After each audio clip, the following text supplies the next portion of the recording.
Just like a stock, if a company is going downhill, and you have the ability to affect that company and turn it around, it also represents a massive opportunity. And I figured somebody had to do it. So, explain how Visa kind of indirectly got you into horse racing. Visa was heavily involved in the Triple Crown races. It used to be called the Visa Triple Crown. They had a $10 million incentive for a horse that would win the Triple Crown, and unfortunately it didn't happen during that window, but they did bring me as a U.S. team athlete. Visa was also a sponsor of the U.S. ski team, and they had strong affiliation with the Olympics. And Mike Lynch, who was one of the big guys at Visa at the time, brought me to the Derby as a guest and to help entertain some of their clients who were there. And that was my first experience of going to the Derby, and whatever that was, I think 2000 or something, right around that time. And yeah, I loved it, and that was the first times where I was exposed to it at a very high level. I'd been to racetracks before, but never the big show, and I was pretty much hooked. What hooked you? Firstly, I watched all these people gambling and betting, and I was wondering how they were doing it. So I was looking at the forums, all the handicapping sheets and all that stuff. And for most people, if you were to just pick one of those up and look at it, it's like you might as well be reading Chinese or Korean or something. It makes no sense to anybody. But to me, it was really obvious. It made perfect sense, and I could really easily look at the numbers of training times, previous races, jockey, post position, and I could figure out really easily what the likelihood was of that horse running a good race. So I liked that right away. It fits so closely to what I do in ski racing anyway, in terms of looking at penalties and stuff for World Cup races and what I'd done since I was young. And then I liked that it was a raw sport. There's not a lot of judging. There's no, it's just a race start to finish, and that obviously has appealed to me as well. What do you enjoy about the family element of horse racing?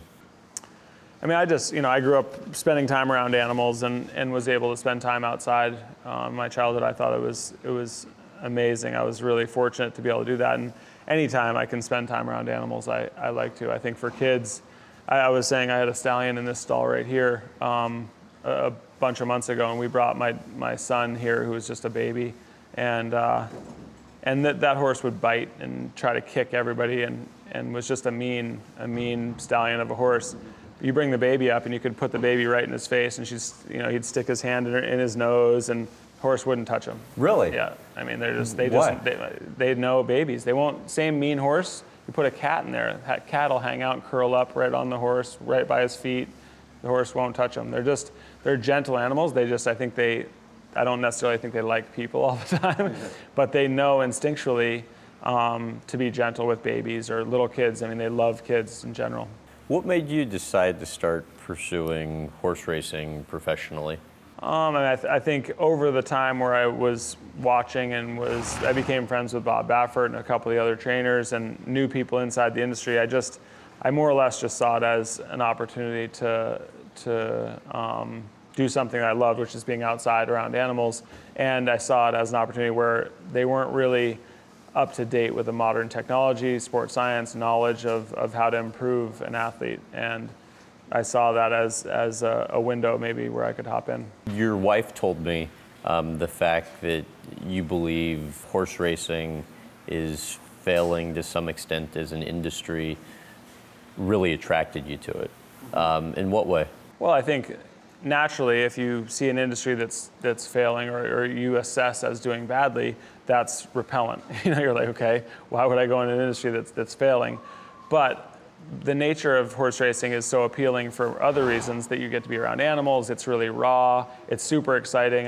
If you watch, you don't have to know much about it to watch the Derby and know that that's exciting. It's just they call it the most thrilling 2 minutes in sports. And so there's all these other things, and then what I did was, as I learned about it and educated myself and saw more deeply into the sport, I saw the reasons why it was failing. So for the same reasons why you would say, no, I don't want to do that, it's failing, I said, are there solutions to these things that presents an opportunity? Just like a stock, if a company is going downhill, and you have the ability to affect that company and turn it around, it also represents a massive opportunity. And that's what I saw, was that I thought the industry as a whole, it's not failing badly, but it's kind of flatlining and it's not growing the way that it could. And I saw that as an opportunity to maybe step in, have some input, and try some new things that kind of fits my nature a little bit. And I figured somebody had to do it. So.